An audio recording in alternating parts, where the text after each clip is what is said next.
All right, welcome to the Hero Report. We're back again. This is Matt Langdon. I'm from the Hero Construction Company.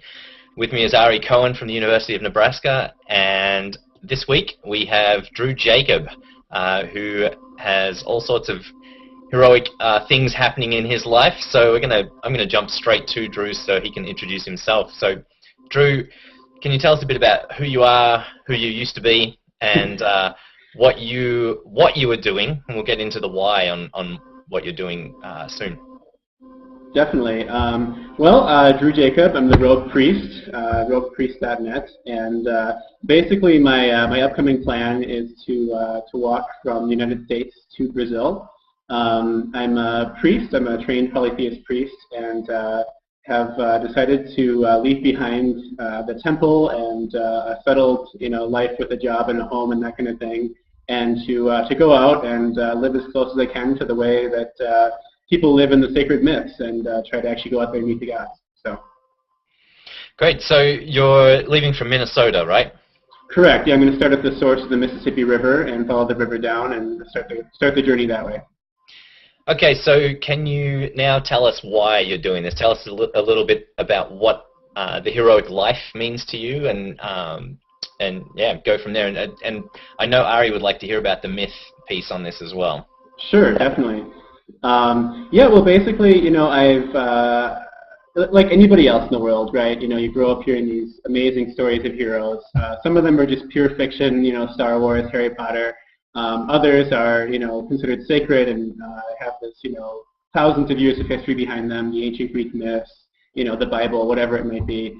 But you grow up hearing these stories of people who did amazing things and actually went out and, lived their ideals, changed the world, and made a difference in some way. And we always just kind of assume that these are just stories. They're just meant to inspire you, maybe, or maybe to make you, have a couple hours of escape thinking about something really fantastic before you go back to your daily life. But I just ask myself, well, what if my daily life was that? What if I actually went out and lived that way, like people before me have, and see if I can actually, make as big of a difference in the world as, as people in the great stories of the past. So that was really what got me started on the path. Right. So I find that I'm really interested in that in general. I remember specifically reading about Jason and the Argonauts when I was a kid. We've got some TV interruptions here. You have some Argonauts, I see. Yeah.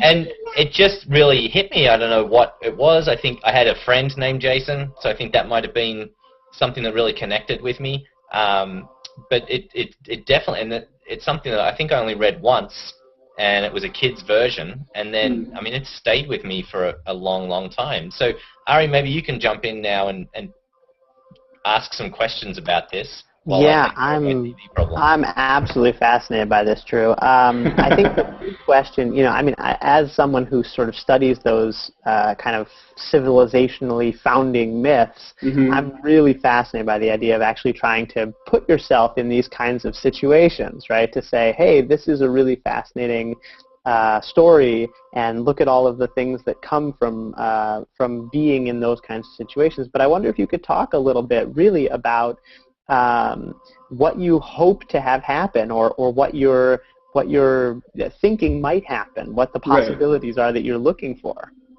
Well, when I think about the idea of living a life like that of the heroes of stories, I think the very first and most important thing is you can't just go out and declare that you're a hero. And I've never done anything heroic. I don't consider myself a hero. And honestly, I may never have a chance to do anything heroic. It's just not something you can control.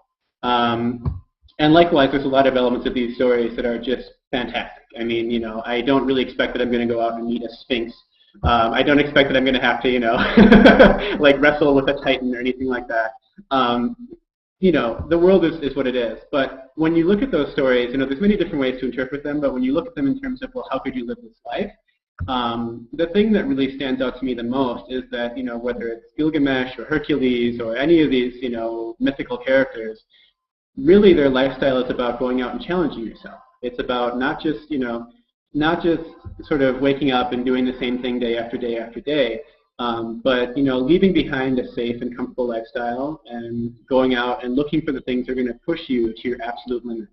And it's that willingness, that not just willingness, but like an eager, like enthusiastic, like joyful, love of going out and challenging yourself. That really speaks to me. Just pushing your boundaries, learning new things, and really, taking yourself to the very edge and seeing what you can do. Yeah, that's really fascinating, Drew. And so for you, the challenging yourself idea, it wasn't simply, I'm going to go to the library and read a bunch of hard books, or I'm going to, who knows, I'm going to go climb, the nearest hill. But you actually decided you had to, go on a real journey and head out somewhere far. That's really unique, and I wonder if you can talk about that decision in particular, the idea that this wouldn't be something that you could do locally, but putting yourself in that challenging situation in terms of distance too, I think is really interesting. Yeah, and I mean, I think the first thing I should say is that, absolutely people can be heroes and do heroic things in their own communities. The vast majority of people who ever do anything that changes the world are going to do it in their own home community. It's not by any means necessary to go up and walk around the world to have some kind of badge of honor or anything like that. For me specifically, I really wanted to make this into something that is truly transformational for myself. It is about testing my limits, and when I thought about some of the biggest challenges I've ever faced, and also some of the most important things I've ever learned, it always coincided with traveling, with being out of my element of comfort and out of familiar surroundings. And as a priest, I started to think back about all of the different sort of great holy figures in history, and there's not a lot, honestly, that Jesus or the Buddha have in common. There's really not. People like to say, well, all religions really teach the same thing. They really don't. But if there's anything that Jesus and Buddha and any other religious figure you can think of have in common, it's that they travel widely. I mean, people go out and have great revelations that really change their lives and can change the lives of others. They seldom stay in one place with familiar surroundings. They're usually out of their comfort zone. So to me, it really became important looking at the stories of the ancient heroes, as well as sort of a spiritual side to it, that if there's any one thing that would be the most powerful spiritual practice, it's to travel. It's to take yourself into unfamiliar places, where you don't know anybody, or you know very few people, and the language might be hard, etc. And to just dive into those things and cross the face of the earth. So that's really where the idea first kind of took root. Thanks. Matt, I'm going to turn it over to you for a minute. I'm going to go see if we have a fourth podcaster on hand, and I'll be back shortly. Okay. So, Drew, the travel thing is interesting to me. Travel changed my life for sure, and it changed it because it did promote thinking. As you were just talking then, my mind was going towards. So there's a lot of people in the blogosphere, I guess, that have left and are traveling, but they don't have as a deliberate goal as you. And I wonder if you think there's a big difference there. If you think that whether these people that are wandering around the world, I'm thinking of Jodie Ettenberg in particular. She's obviously changed her life because of this. Do you think it's something that happens accidentally through travel, or do you think that there needs to be a goal or a monster to defeat at the end, sort of thing? I think it's a little bit of both. I mean, travel is such a profound and powerful experience that it can easily happen. You'll have breakthroughs just from going on a 1-week vacation somewhere. I definitely think it's possible to insulate yourself when you travel, which most people, when they travel, they actually try to do, so that you're staying somewhere that you really are sure is safe. You're staying somewhere where there's going to be people who speak your own language, who speak English or whatever it might be. You don't try food that's too spicy or street food, or go too far from the resort or something like that. It's definitely possible to travel in a way that is not going to broaden your horizons or change your worldview.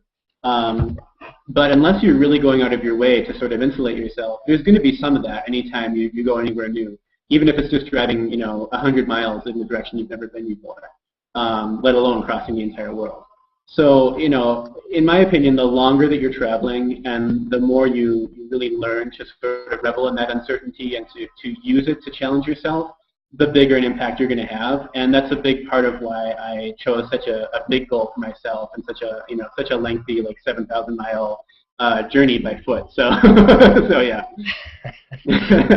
Right, and I think that change just rewires us, right? I mean, even, I have read in various places and have started trying to do it myself, and I think you might have written about it in your ebook, about just choosing to go different ways to get to the same place. Going down a different road or whatever it might be. It just wakes you up, because I think a lot of people will recognize the story of being in the car and just driving and getting to the place without realizing that you even did it. Just being on that autopilot. And I think heroes don't run on autopilot, right? Right.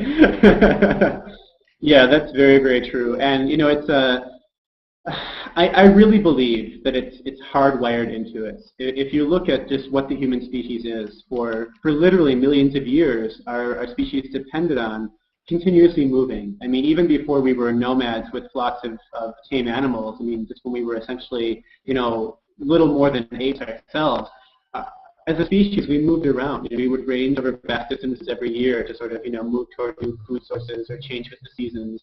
And we lived that way for millions of years and ensured our survival. And it's only been for the last several thousand years that we've had farms or cities and stayed in one place for most of our lives. And it just goes against the way our brain is built. And there are so many people who talk to me about this sort of sense of that there's something in their life that they're not quite sure what it is, but something that maybe isn't fulfilling, or that they feel in some way that they're missing something and they can't figure out what it is. And in my experience, just traveling and moving and putting your brain to its full use of exploring new places immediately solves that. Right. So right. It's a powerful practice. Yeah, and I really like that reflection back to our humble origins. I find that my mind goes there when a lot of modern politics comes up of every man for themselves kind of thing, and that's so antithetical to heroic behavior, and it's behavior that would not have allowed us to get past a certain point in civilization. I mean, we exist to protect each other, to make the whole greater than the sum of the parts. I'm really glad that you refer back to that, because I think that it's so instructive, our long-term history on how we should be behaving. Well, and I think that, heroism at its heart is inherently opposed to cynicism. It's just, there are many people out there who are cynical about, well, we don't need to feed the poor, they should get a job and feed themselves, or if you can't make it, you get left behind. And there's a logic behind that view that's hard to argue with, but the bottom line is humanity has survived and gotten ahead by making a pact. And our pact is we don't leave anybody behind. That's how you survive the herd species, which is what we are. It's like the poor people, the people who are uneducated, the people who have mental disabilities, any problem or limit that you can think of, it's worth helping those people and bringing them along, because you never know when that one talent they have is the one that's going to save the species. Right.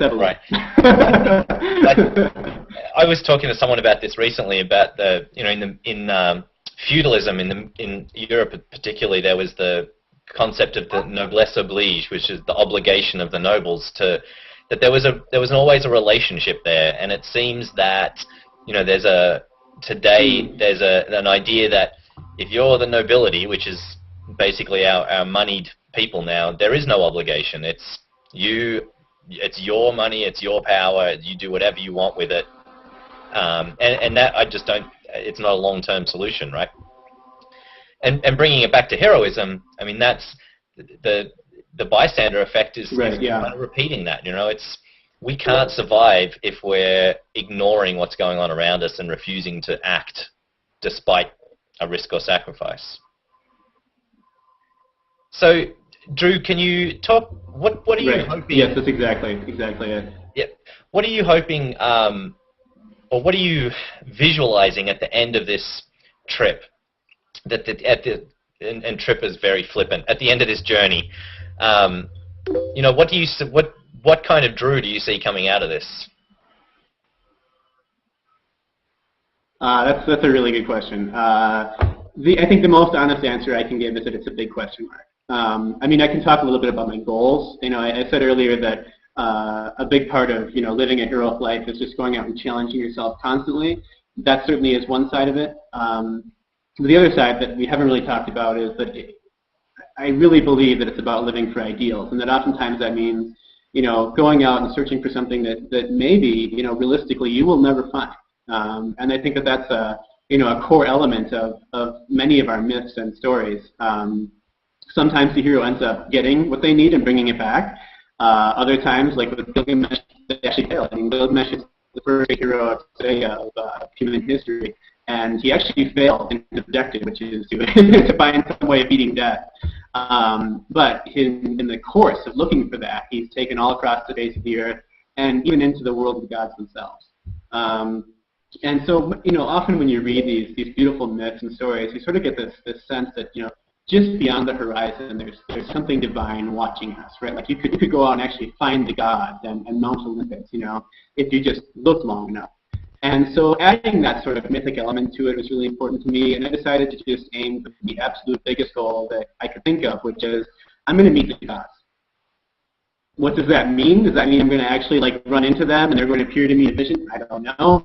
Does it mean I'll end up discovering some sort of existential answer like, oh, the gods are inside of us? I don't know. I mean, will I end up just saying, well, there are no gods? I have no idea. But that's really the goal. Is I'm going to walk across these two beautiful continents and go to as many sacred places as I can, talk to as many people about their deepest held beliefs as I can and their own ideals. And just seek out, the divine in the world, and hopefully somewhere along the way I'll meet the gods. Whether that happens, I have no idea. Do you have a plan, or do you have plans, or are you basically, doing the every great journey starts with a single step? Are you just basically heading off? Have you got people to meet along the way? Have you got a timetable? What are you working on there? That was my big question too, Matt. It's been a lot of preparation. I really do believe in a certain element of spontaneity. I think that there's something valuable and fulfilling in that. But I also really believe in just being smart. So rather than just running off and it's an important question. I mean, I quit my job and left my home in August of 2011. So I could have just started the walk right away, but it would have been really unfair. Instead, I decided to take almost a year to travel and prepare myself first. So right now I'm actually in Mexico City. I flew here. I didn't walk here this time. And I'm learning Spanish because that's going to be the first of several languages that I'll need to use quite a bit along the walk to Brazil. Aside from that, I have planned a route to a certain extent.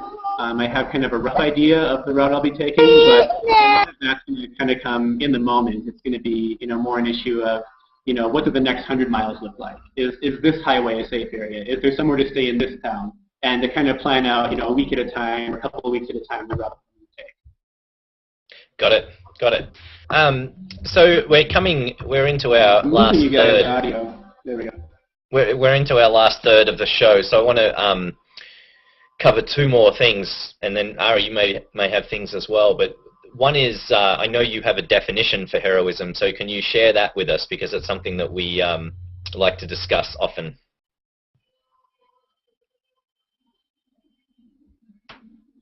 I'll have to see if I can remember it now. There's many different ways of viewing heroism. I tend to take a pretty, strict view. I don't think that I get to call myself a hero just because I do something kind of interesting, and I don't think anybody else does either. I believe that to act heroically means to risk something, to risk yourself in some way in order to help somebody with no personal investment, with no personal stake in it. So, when a dad, jumps over to grab their kids, they don't get hurt by something. That's a really good thing to do. It's a good father. It doesn't make you a hero. It's just what you should do. It's your kid. You have an obligation to do it.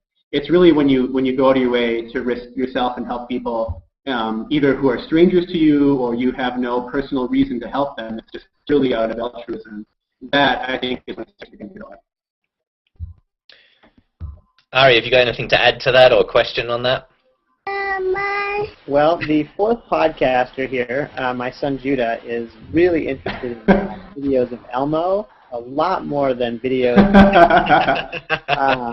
So I should probably keep to myself and let you all finish. I mean, I have so many questions for Drew. I do wonder, Drew, are you going to be available, do you think, while you're doing your walk? Do you think you'll have chances to maybe come back and check in with us?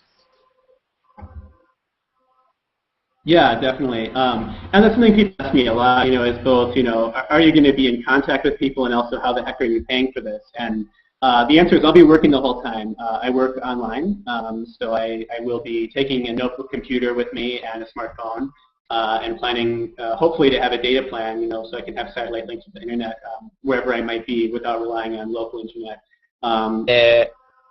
Getting excited about the prospect of doing something similar. What would be your pieces of advice to prepare for this kind of heroic life, this hero's journey?